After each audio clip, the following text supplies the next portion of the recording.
Hello everyone, welcome to my channel English Smile. Today in this video, you will be able to introduce yourself confidently in simple English.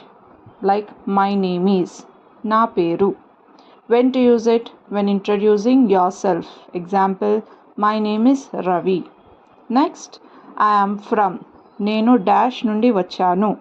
When to use? To tell your hometown, city or country. Example, I am from Hyderabad. I am a student. నేను ఒక విద్యార్థిని. Tell your profession or role. Example, I am a teacher. Nice to meet you. మిమ్మల్ని కలవడం ఆనందంగా ఉంది. After meeting someone. Example, nice to meet you. Thank you. ధన్యవాదాలు. When to use it? To express gratitude. For more such videos, do like, share and subscribe to my channel. Thank you.